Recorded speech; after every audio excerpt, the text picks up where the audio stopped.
प्रभु दर्शन 85 channel पर आपका स्वागत है। शुक्रवार संतोषी माता व्रत कथा। शुक्रवार के दिन मां संतोषी का व्रत पूजन किया जाता है। इस पूजा के दौरान माता की आरती, पूजन तथा अंत में माता की कथा सुनी जाती है। आइए जानें शुक्रवार के दिन की जाने वाली संतोषी माता व्रत कथा। संतोषी माता व्रत कथा।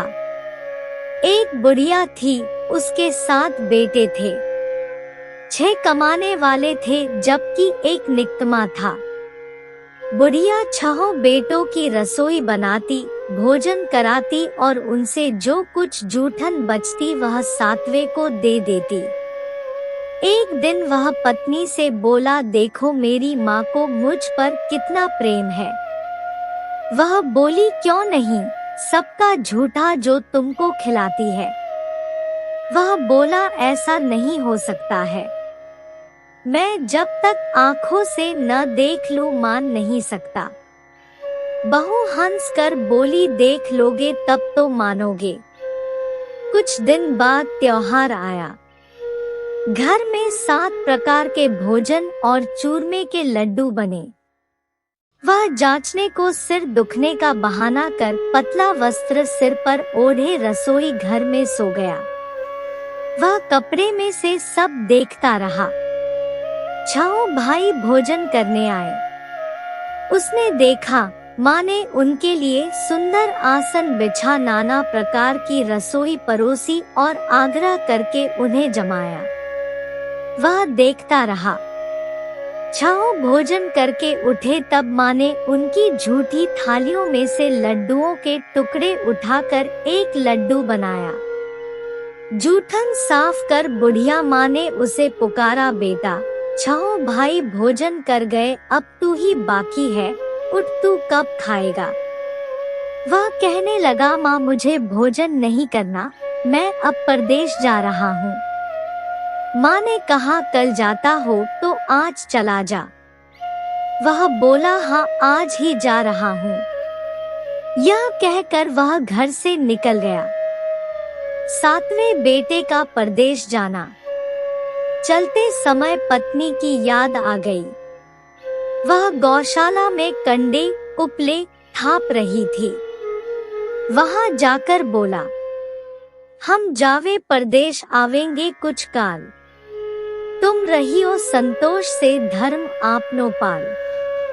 वह बोली, जाओ पिया आनंद से हमारो सोच हटाए। राम भरोसे हम रहें, ईश्वर तुम्हें सहाय।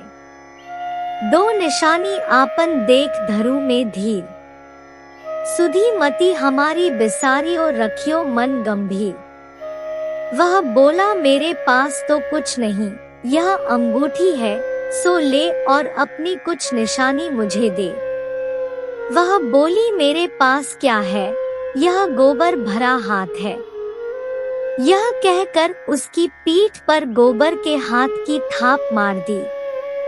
वह चल दिया। चलते चलते दूर देश पहुंचा।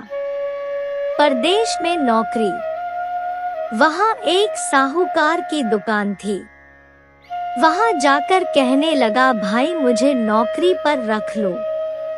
साहूकार को जरूरत थी, बोला रह जा।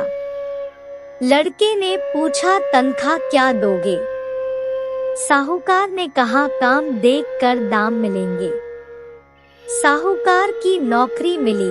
वह सुबह 7 बजे से 10 बजे तक नौकरी बजाने लगा। कुछ दिनों में दुकान का सारा लेन देन, हिसाब किताब, ग्राहकों को माल बेचना सारा काम करने लगा। साहूकार के 7-8 नौकर थे, वे सब चक्कर खाने लगे। यह तो बहुत होशियार बन गया। सेठ ने भी काम देखा और 3 महीने में ही उसे आधे मुनाफे का हिस्सेदार बना लिया।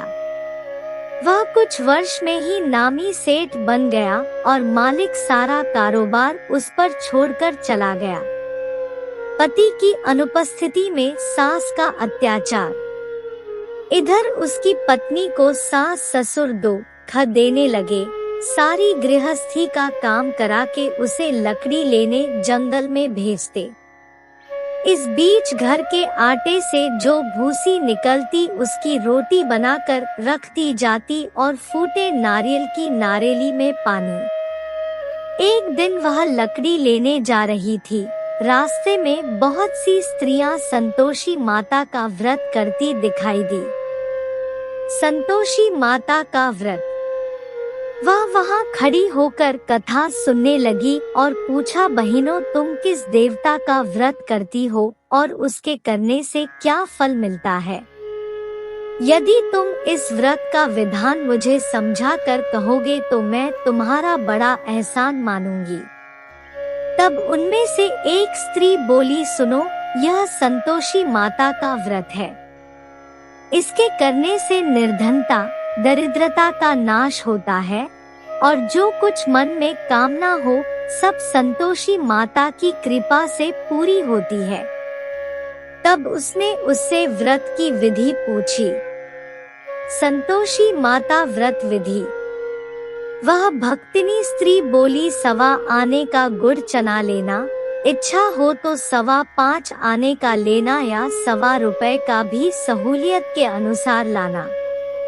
बिना परेशानी और श्रद्धा व प्रेम से जितना भी बन पड़े सवाया लेना।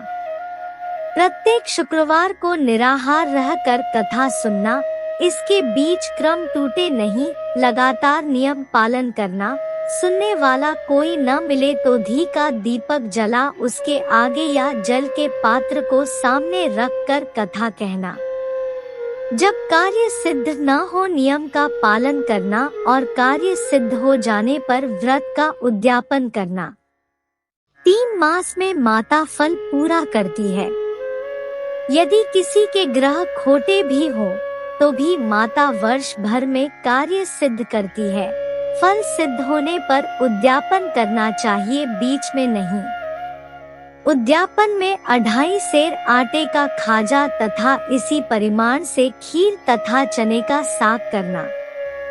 8 लड़कों को भोजन कराना, जहाँ तक मिले देवर, जेठ, भाई बंधु के हो, न मिले तो रिश्तेदारों और पास पड़ोसियों को बुलाना। उन्हें भोजन करा यथाशक्ति दक्षिणा दे माता का नियम पूरा करना। उस दिन घर में खटाई न खाना। यह सुन बुढ़िया के लड़के की बहू चल दी। व्रत का प्रण करना और माँ संतोषी का दर्शन देना। रास्ते में लकड़ी के बोझ को बेच दिया और उन पैसों से गुड़चना ले माता के व्रत की तैयारी कर आगे चली और सामने मंदिर देखकर पूछने लगी, यह मंदिर किसका है? सब कहने लगे संतोषी माता का मंदिर है। यह सुनकर माता के मंदिर में जाकर चरणों में लौटने लगी। दीन हो विनती करने लगी, माँ मैं निपट अज्ञानी हूँ, व्रत के कुछ भी नियम नहीं जानती, मैं दुखी हूँ। हे माता, जगत जननी मेरा दुख दूर कर, मैं तेरी शरण में हूँ। माता को दया आई। एक शुक्रवार बीता कि दूसरे को उसके पति का पत्र आया और तीसरे शुक्रवार को उसका भेजा हुआ पैसा आ पहुँचा। यह देख जेठ जेठानी मुंह सिकोड़े लगे। लड़के ताने देने लगे, काकी के पास पत्र आने लगे, रुपया आने लगा, अब तो काकी की खातिर बढ़ेगी। बेचारी सरलता से कहती, भैया कागज आवे रुपया आवे हम सब के लिए अच्छा है। ऐसा कहकर आंखों में आंसू भरकर संतोषी माता के मंदिर में मातेश्वरी के चरणों में गिरकर रोने लगी। माँ मैंने तुमसे पैसा कब मांगा है? मुझे पैसे से क्या काम है? मुझे तो अपने सुहाग से काम है। मैं तो अपने स्वामी के दर्शन मांगती हूँ। तब माता ने प्रसन्न होकर कहा, जा बेटी, तेरा स्वामी आएगा। यह सुनकर खुशी से बावली होकर घर में जा काम करने लगी। अब संतोषी माँ विचार करने लगी, इस भोली पुत्री को मैंने कह तो दिया कि तेरा पति आएगा, लेकिन कैसे? वह तो इसे स्वप्न में भी याद नहीं करता। उसे याद दिलाने को मुझे ही जाना पड़ेगा। इस तरह माता जी उस बुढ़िया के बेटे के पास जा स्वप्न में प्रकट हो कहने लगी, साहूकार के बेटे सो रहा है या जागता है? वह कहने लगा, माता सोता भी नहीं, जाता भी नहीं हूँ, कहो क्या आ गया है?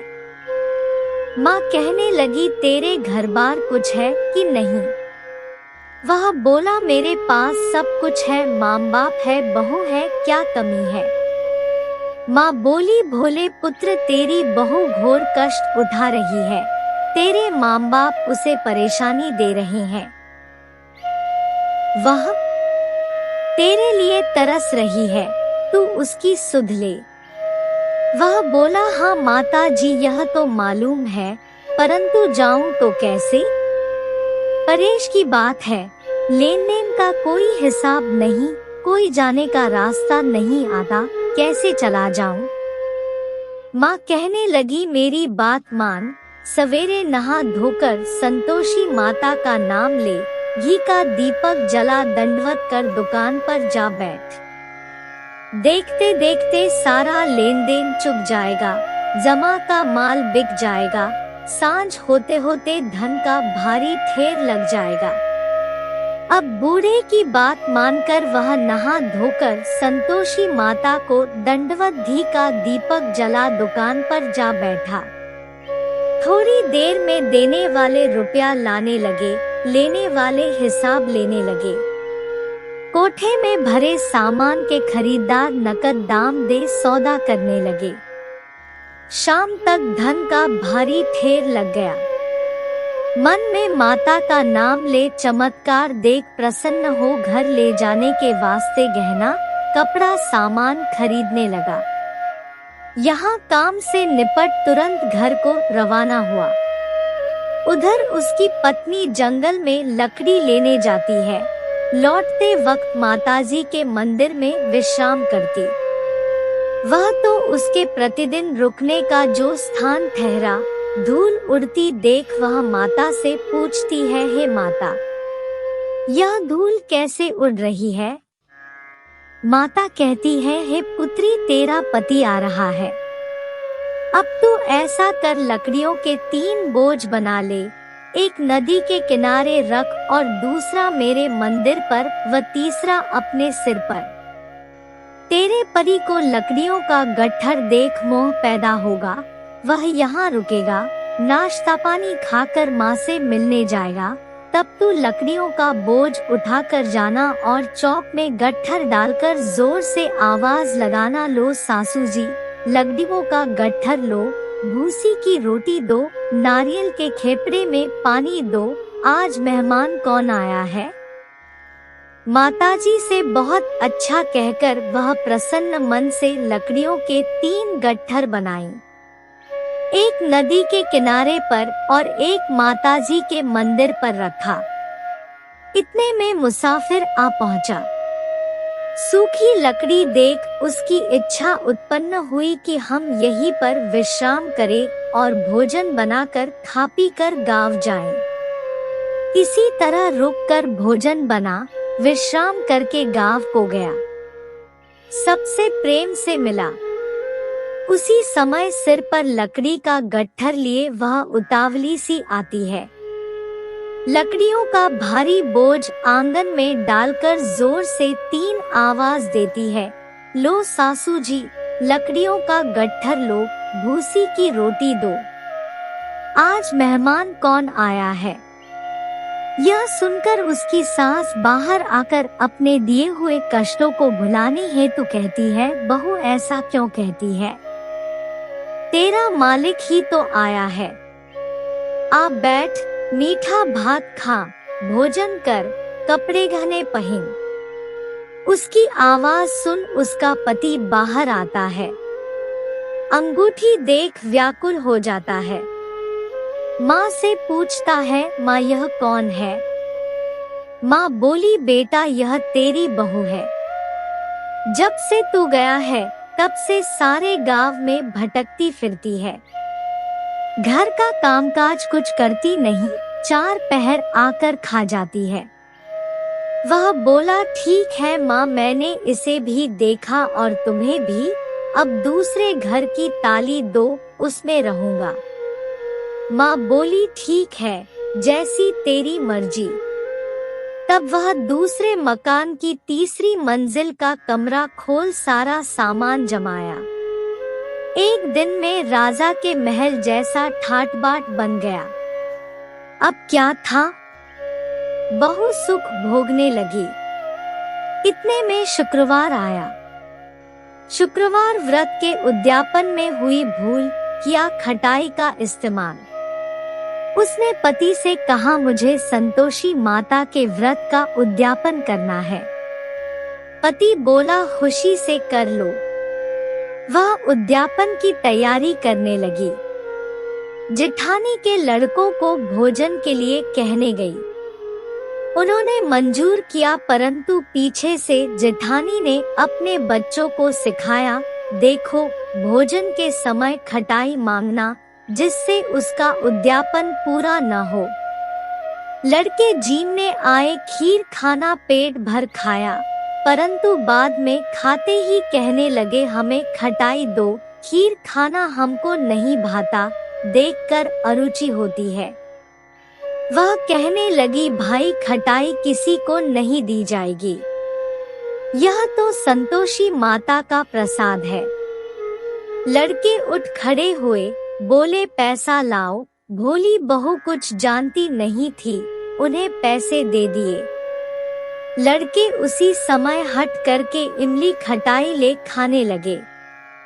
यह देखकर बहू पर माताजी ने कोप किया। राजा के दूत उसके पति को पकड़ कर ले गए। जेठ जेठानी मनमाने वचन कहने लगे, लूट लूट कर धन इकट्ठा कर लाया है, अब सब मालूम पड़ जाएगा जब जेल की मार खाएगा। बहू से यह सहन नहीं हुए। माँ संतोषी से मांगी माफी। रोती हुई माताजी के मंदिर गई, कहने लगी, है माता, तुमने क्या किया? हंसा कर अब भक्तों को रुलाने लगी। माता बोली, बेटी, तूने उद्यापन करके मेरा व्रत भंग किया है। वह कहने लगी, माता, मैंने कुछ अपराध किया है, मैंने तो भूल से लड़कों को पैसे दे दिए थे, मुझे क्षमा करो, मैं फिर तुम्हारा उद्यापन करूंगी। माँ बोली, अब भूल मत करना। वह कहती है, अब भूल नहीं होगी, अब बतलाओ वे कैसे आवेंगी? माँ बोली, जा पुत्री, तेरा पति तुझे रास्ते में आता मिलेगा। वह निकली, राह में पति आता मिला। वह पूछी, कहाँ गए थे? वह कहने लगा, इतना धन जो कमाया है, उसका टैक्स राजा ने मांगा था, वह भरने गया था। वह प्रसन्न हो बोली, भला हुआ, अब घर को चलो। कुछ दिन बाद फिर शुक्रवार आया। फिर किया व्रत का उद्यापन। वह बोली, मुझे फिर माता का उद्यापन करना है। पति ने कहा, करो। बहू फिर जेठ के लड़कों को भोजन को कहने गई। जेठानी ने 1-2 बातें सुनाई और सब लड़कों को सिखाने लगी। तुम सब लोग पहले ही खटाई मांगना। लड़के भोजन से पहले कहने लगे, हमें खीर नहीं खानी, हमारा जी बिगड़ता है, कुछ खटाई खाने को दो। वह बोली, खटाई किसी को नहीं मिलेगी, आना हो तो आओ। वह ब्राह्मण के लड़के लाकर भोजन कराने लगी। यथाशक्ति दक्षिणा की जगह एक एक फल उन्हें दिया। संतोषी माता प्रसन्न हुई। संतोषी माता का फल। माता की कृपा होते ही 9वें मास में उसके चंद्रमा के समान सुंदर पुत्र प्राप्त हुआ। पुत्र को पाकर प्रतिदिन माता जी के मंदिर को जाने लगी। माँ ने सोचा, यह रोज आती है, आज क्यों न इसके घर चलूं। यह विचार कर माता ने भयानक रूप बनाया। गुड़चने से सना मुख, ऊपर सून के समान होठ, उस पर मक्खियां भिन भिन कर रही थी। देहली पर पैर रखते ही उसकी सास चिल्लाई, देखो रे, कोई चुड़ैल डाकिन चली आ रही है, लड़कों इसे भगाओ, नहीं तो किसी को खा जाएगी। लड़के भगाने लगे, चिल्लाकर खिड़की बंद करने लगे। बहू रोशनदान में से देख रही थी, प्रसन्नता से पगली बन चिल्लाने लगी, आज मेरी माता जी मेरे घर आई है। वह बच्चे को दूध पीने से हटाती है। इतने में सास का क्रोध फट पड़ा। वह बोली, क्या उतावली हुई है? बच्चे को पटक दिया। इतने में माँ के प्रताप से लड़के ही लड़के नजर आने लगे। वह बोली, माँ, मैं जिसका व्रत करती हूँ यह संतोषी माता है। सबने माता जी के चरण पकड़ लिए और विनती कर कहने लगे, हे माता, हम मूर्ख हैं, अज्ञानी हैं, तुम्हारे व्रत की विधि हम नहीं जानते, व्रत भंग कर हमने बड़ा अपराध किया है, जग माता आप हमारा अपराध क्षमा करो। इस प्रकार माता प्रसन्न हुई। बोलो संतोषी माता की जय।